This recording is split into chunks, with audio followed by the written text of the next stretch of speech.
kita jumpa lagi ya. Nah, sekarang kita akan belajar tema 6, panas dan perpindahannya. Nah, kesempatan kali ini kita akan belajar subtema 1, pembelajaran 1.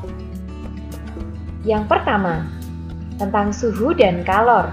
Nah, coba perhatikan gambar yang ada di papan berikut ini. Ada 3 gambar. Nah, apakah persamaan dari semua gambar tersebut? Gambar mana yang paling sering kamu lihat dalam kehidupan sehari-hari di sekitarmu?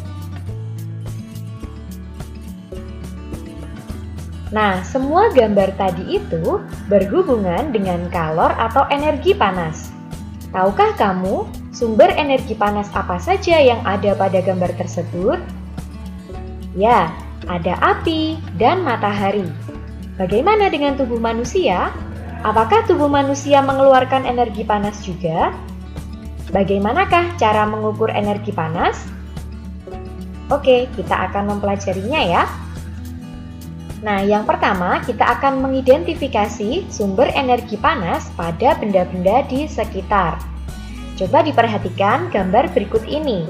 Ini adalah gelas berisi air panas, lalu ada sendok logam yang diletakkan di dalamnya.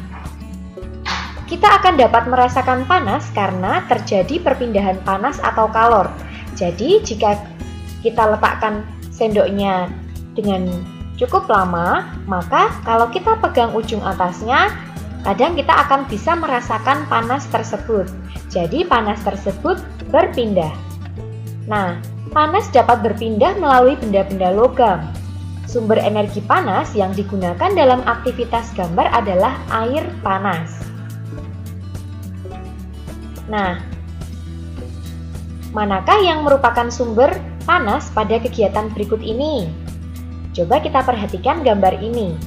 Nah, ini adalah gambar kompor, lalu ada api, lalu ada panci berisi air yang terlihat sudah mendidih. Nah, manakah sumber panasnya? Ya, sumber panasnya adalah api dari kompor. Berikutnya, mari kita baca teks bacaan berikut ini. Suhu dan kalor. Benda yang dapat menghasilkan energi panas disebut sumber energi panas. Sumber energi panas dapat kita jumpai di alam. Salah satunya adalah matahari. Matahari merupakan sumber energi panas terbesar. Semua makhluk hidup memerlukan energi panas matahari. Energi panas matahari membantu proses pembuatan makanan pada tumbuhan yang disebut sebagai proses fotosintesis. Makanan yang dihasilkan dari hasil fotosintesis menjadi sumber energi bagi makhluk hidup lainnya, termasuk manusia. Energi panas matahari dapat menerangi bumi sehingga udara di bumi menjadi hangat. Dalam kehidupan sehari-hari, energi panas matahari dimanfaatkan dalam berbagai kegiatan manusia. Misalnya, panas matahari digunakan untuk mengeringkan padi setelah dipanen, mengeringkan garam, mengeringkan ikan asin, bahkan untuk mengeringkan pakaian yang basah.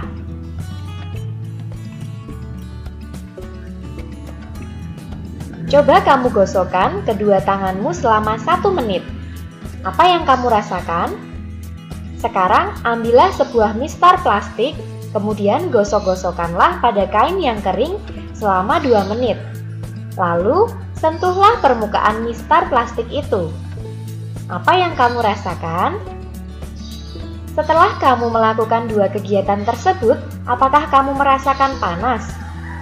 Energi panas dapat dihasilkan ketika terjadi gesekan antara 2 benda. Pada kegiatan di atas tadi, gesekan antara kedua telapak tanganmu dan gesekan antara mistar dan kain dapat menimbulkan energi panas. Selain matahari dan gesekan antara 2 benda, energi panas juga dapat diperoleh dari api. Pada zaman dahulu, orang mendapatkan api dengan cara menggosokkan 2 buah batu yang kering sampai keluar percikan api. Selain itu, nenek moyang kita dahulu menggunakan kayu kering lalu digosok-gosokkan dengan tanah yang kering sampai keluar api. Ternyata, gesekan dua benda antara dua batu kering dan gesekan antara dua kayu kering dapat menghasilkan energi panas berupa api. Saat ini, api mudah dihasilkan dari korek api dan kompor. Nah, itu tadi ya bacaannya. Coba cermati kembali bacaan tadi. Nah, bacaan tadi itu merupakan salah satu contoh teks penjelasan tentang sesuatu yang terjadi di sekitar kita. Dalam kehidupan sehari-hari, banyak dijumpai teks penjelasan berupa informasi pada berbagai media, baik media cetak maupun media elektronik. Salah satu media cetak adalah buku, majalah, dan koran.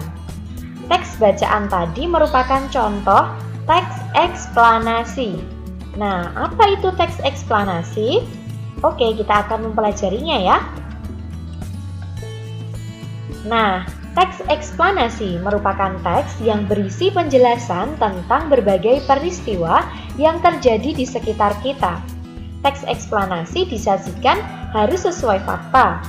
Teks eksplanasi memiliki struktur, yaitu pernyataan umum, deretan penjelas, dan kesimpulan. Di dalam teks eksplanasi biasanya terdapat kata kunci. Kata kunci adalah kata-kata yang penting dan sering muncul di dalam teks.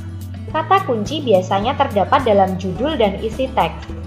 Contoh kata kunci dari bacaan tadi yaitu, misalnya kalau kita lihat kembali paragraf 1, kata kuncinya adalah energi panas, sumber energi, proses fotosintesis.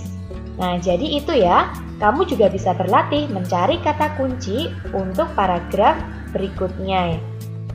Nah, jadi ingat, kata kunci adalah kata-kata penting yang sering muncul dalam teks. Nah, sekarang saatnya kita berlatih. Ini adalah latihan IPA KD 3.6. Apa yang dimaksud dengan sumber energi panas? Untuk nomor 1. Nomor 2, sebutkan paling sedikit 2 sumber energi panas yang kamu ketahui. Nomor 3, apa saja manfaat yang didapatkan makhluk hidup dari matahari? Nomor 4, tunjukkanlah cara-cara sederhana untuk membuktikan adanya energi panas di sekitarmu. Tulis minimal 1 contoh kegiatannya. Nomor 5, mengapa api sangat penting dalam kehidupan manusia? Nah, ini bisa kamu jawab lengkap ya dan kamu tulis di buku tulismu. Selanjutnya, latihan IPA KD 4.6. Nah, ini kamu bisa praktek ya dan mencari. Jadi sumber energi panas ada di mana-mana dan sering kita jumpai dalam kehidupan dan kegiatan sehari-hari. Coba amatilah kegiatan di sekitarmu. Sumber energi panas apa saja yang digunakan? Perhatikanlah tabel berikut, lalu lengkapilah dengan kegiatanmu yang menggunakan sumber energi panas pada hari ini. Boleh juga kegiatan orang tuamu. Dan salin tabel ini di buku tulismu ya. Nah, ini contohnya ada di nomor 1, misalnya kegiatannya memasak nasi goreng. Lalu alat utama yang digunakan adalah wajan dan kompor gas. Nah, sumber energi panas yang digunakan adalah api dari kompor gas. Nah, itu adalah contohnya, kamu bisa melengkapi selanjutnya. Itu untuk latihannya. Terima kasih untuk belajar hari ini, tetap semangat dan sukses selalu.